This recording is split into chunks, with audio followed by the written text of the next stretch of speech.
Nining nagsunod-sunod nga mga ebanghelyo sa miaging mga adlaw hangtod karon, pulos mga sambingay ang atong nadungog. Niya ang sentro sa mga sambingay mao gyud na lahi gyud ang dautan kaysa maayo. Dili gyud sa sa matas Ginoo, dili gyud magsagol ang dautan nga tao ug ang maayong tao. Lingiyay mong tupad na makigsagol ka nako, na makigkuyog ka nako na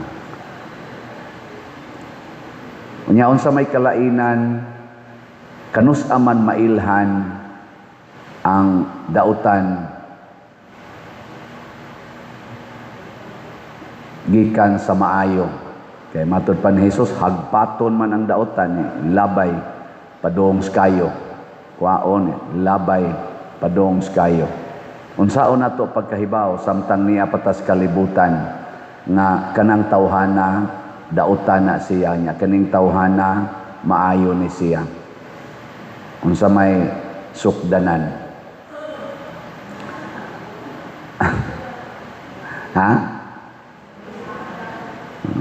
Binuhatan. Anya, na masay uban nga may kayo mobuhat og maayo sama ng panahon padong eleksyon. May kayo mohimo ay manghatag ang linya sang mga didto mga senior citizen, ana mo ra bagay unahon ang senior citizen.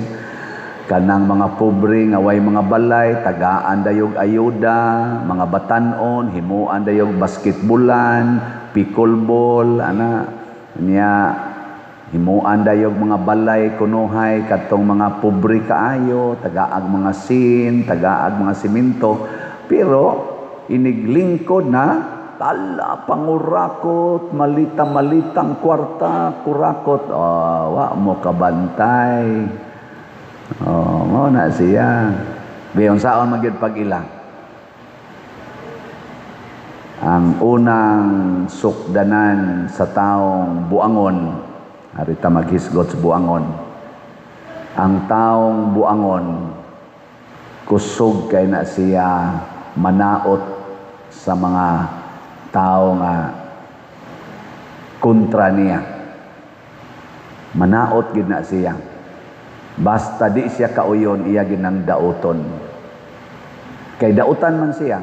So ang iya ginang isulti, ang iyang pananaw, dautan sad. Muna kusog na siya manglibak, kusog siya magbutang-butang og istorya. Muna panahon ni Jesus, lahi gyud ang mga magtutudlo sa balaod kay kang Jesus. Kay si Jesus magsigi magingon, pasaylua ang mga sala, higugmaa ang kaaway, ana. Pero ang mga Pariseo, ang mga magtutudlo sa balaod, malayaw na, ilsalikway na, dautan na, sige ana.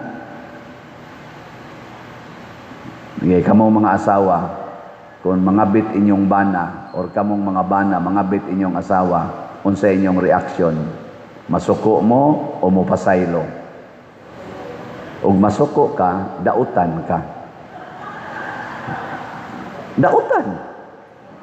Nga naman, kay ang imong dautan nga naa nimo ni gawas. Kay matud pa ni Kristo ang tinuod nga kahugaw sa tao naa sa sulod, was gawas. Nya kay nasuko man ka sa pagbuhat og sala sa imong isig katao. Dautan gid ka. Tanawa si Maria. Mama Mary ba? Tanawas Mama Mary. Unsa may nahitabo? Ang iyang anak gikulata, gibutang-butangan, gibugal-bugalan, gihubuan pa, gilansang pa sa cross, atubangan gid niya, nasuko day siya. Nihilak ra, pero wa masuko. Tanawa. Tanawa si Jesus. Jesus gibudhian ni Judas. Kahibaw gid siya nga si Judas mubudhi niya. Nasuko day si Jesus ni Judas. Mao na. Kay maayo man si Jesus. Kamong mga ginikanan, kung ang inyong anak tapulan kaayo, niya, porti pag yung badlunguna, niya, dako pa kay kaon, niya, hugawan pag yun, niya, bugo para bagyod.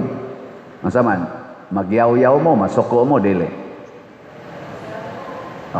Dautan ka. So muna ha, muna unang timailhan. Kay ang liwat sa Ginoo, mao ang mga taong maayo. Diri sa unang pagbasa, niingon dayon si ang Ginoo ni Propeta Jeremias, adto adidto katong magbubuhat og kulon, kanang kon ba kanang ang patter. Kung naa ko noy dili maayo kayog porma nga kon, gubon to sa maghimo og kulon, nya iya na sang masahon, iya na sang pormahon og bag-o na sad na kon. Murag iyang koreksyonan ba? Tanawa, kinaiya nas Ginoo nga bisan pag naatay mga kabuang, maningkamot gid siya nga iyatang i-renew, iyatang i-recreate.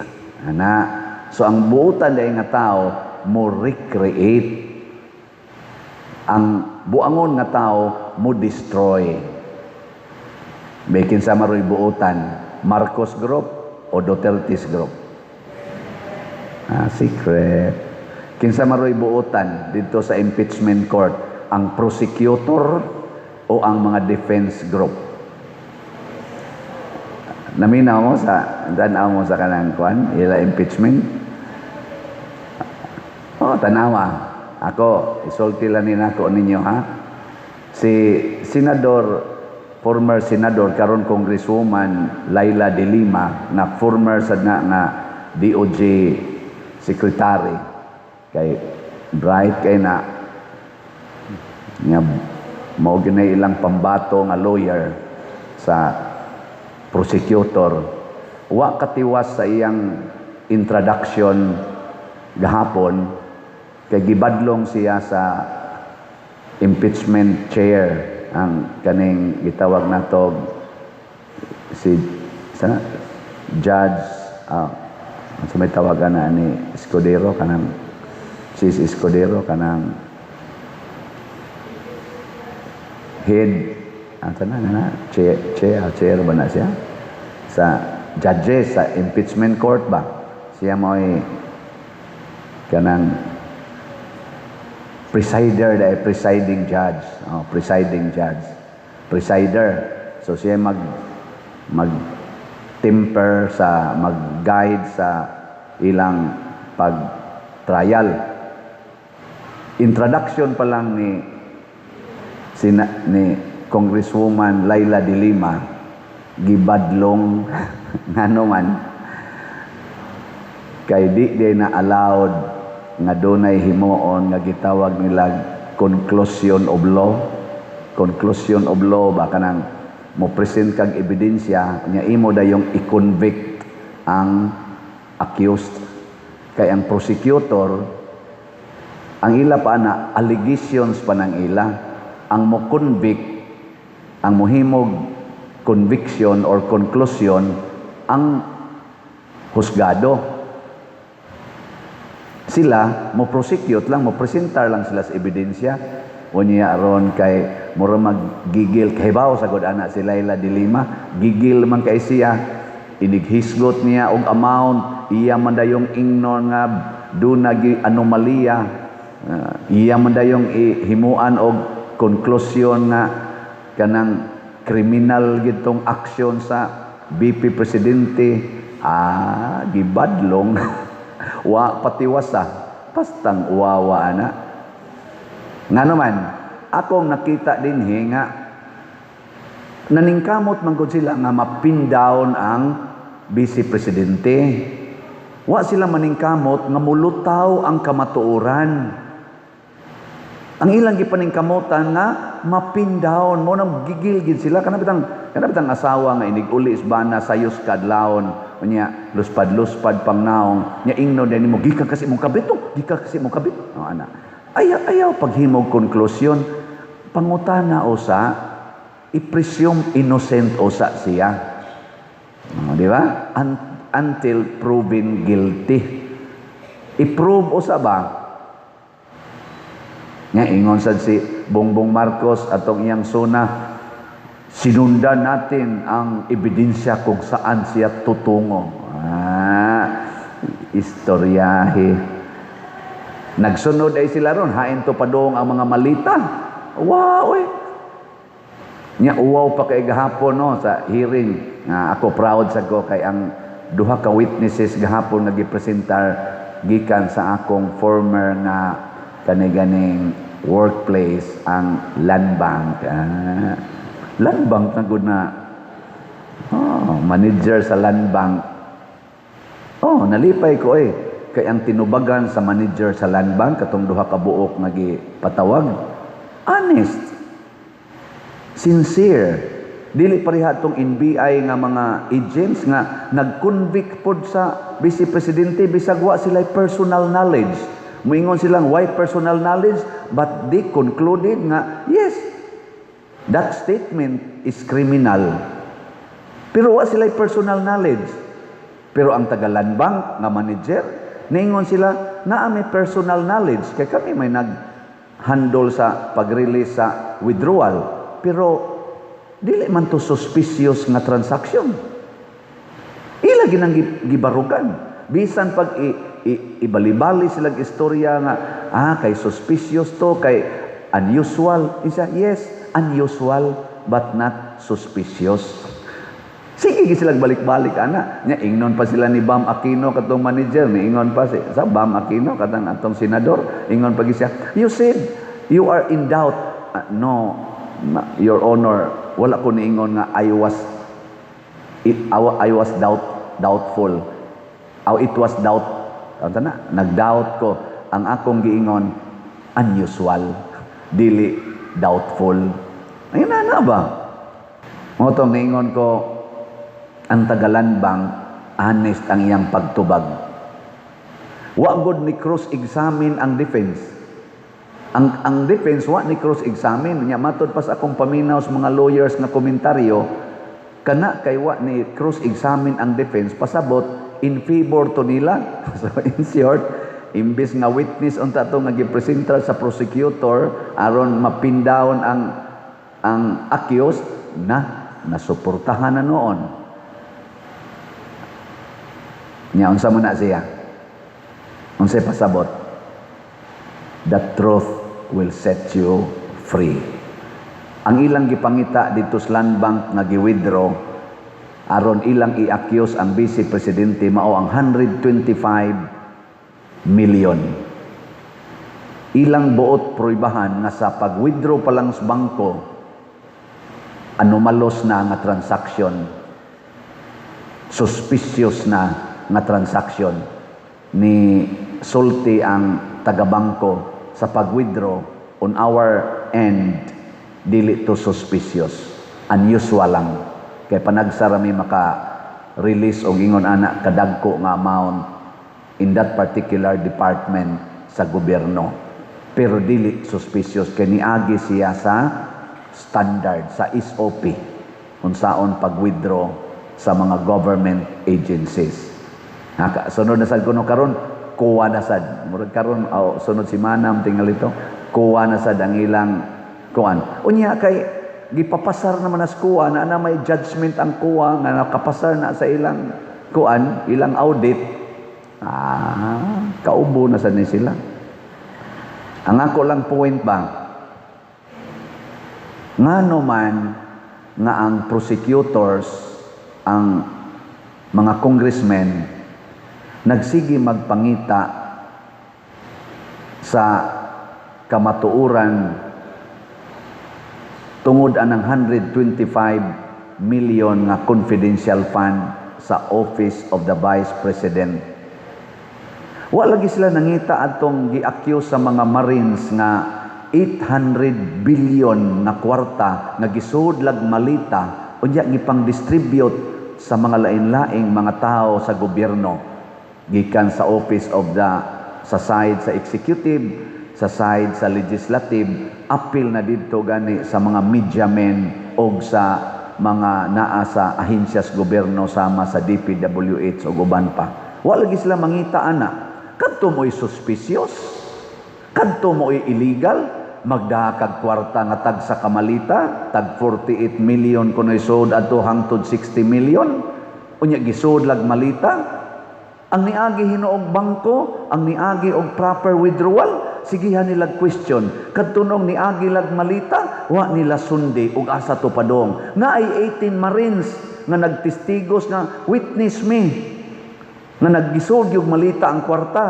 Naa si Gutesa, naa si Saldico nga nag-ingon, witness ko nga gisod na mo malita ang mga kwarta o gipanghatag aning mga tawhana nganong wa man nila imbestigahan nga suspicious transaction man na kwarta man as gobyerno, kwarta man as mga tao nganong magsigim kag concentrate nga aning suspicion kunohay ari man ka mangitag suspicious transaction nga niagi gyud properly sa bangko. Katong niagis malita na ay mga witnesses daghan nganong gihunong man ang hearing sa Blue Ribbon Committee bahin atong 18 Marines, bahin ni Gutesa, bahin ni Saldico. Tungod kay ang tumong dili aron paglimpyo sa korupsyon. Ang tumong aron lang mapin down ang usa ka tawo nga wa nila ganahin, and that is evil act. Maunay gitawag og dautan nga buhat. Muna di ta na ha. Lingay mong tupad. Ing na dautan ba nga ipadayon ang raffle ticket? Ing na para nimo ba ing na dautan ba na nga ipadayon ang raffle ticket?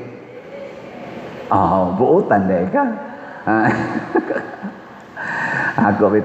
Ako mamong gipangutana no hasta mga online parishioners. Oy, salamat day kayo mga online parishioners. Inspiring kayo ang inyong comment so far no. Na iniingon nga Father, ipadayon gyud na kay napay daghang project sa atong parokya. Online ha, pero niingon atong parokya. Nya kamong taga dinhi, moingon ka mo nga napatay daghang project Father sa atong parokya, ipadayon gyud na. Mo ana mo. Kana mo'y parokyano. Ato ning nindoton ang atong parokya, magtinabangay ta. So ang atong raffle tickets magsugod tag pamaligya tingali karon or ikaron ban Domingo kaya mo pang change ang date tatakan pa man to siya unya kana ganing hangtod na sa December 8 December 8 mo'y atong raffle draw ato sa nang Christmas party sa parokya nga magkuanta sadya ta kun buhi pa mo December 8 nya pista pod na sa mahal nga Birhen Immaculate Conception nya ang atong segunda patrona dire Birhen man si mahal Mama Mary man sa Pilar so padayon pod ato sa nang i-celebrate so pamalit na mo ha nya mamaligya pagid ta og niining panahon na mas intensified pakusga nato ang atong pagbaligya nya ako kay daghan man kog mga invitasyon iampo lang sa ko ninyo ha. Mag-travel ra ba ko? Karon di ay ugma sa gabi mo travel ko adi pa day sa 31 30 naman no. O ugma sa gabi mo travel ko padong adto sa Compostela, Davao. Sana di Oro ba na? Compostela Valley. Salamat sa ilang mayor dito, si Mayor Levy. Giimbitar ko sa ilang festival o sa ilang foundation anniversary. Ako'y pamisahon ika-August 1 alas 7 buntag.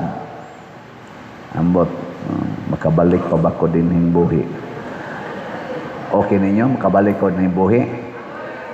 So kamo dihang taga Compostela Davao muanha diha ang Paris Praise sa Compostela Cebu. Magdag raffle tickets. Magdag raffle tickets. Basta mo palit gani mo, malangit gyud mo, nyag dili mo palit, bahala na kayo sa buhay ninyo. Kita-kita ta diha. Mo ni akong buhaton karon ug asa ko imbitaron, magdaan ako raffle ticket. Nya ako nang i-announce daan before ko moabot didto aron na makapangandam na sila nga inigpa-picture nila nako, nunot dayon pagtunol sa para raffle ticket. Ana siya. So, kamong magpa-picture nako, kahibaw na mo unsay bayad ana, raffle ticket. Unya, og nanasa niya tay slot, ang bayad ana, raffle ticket og slot. Nindota. Di ba?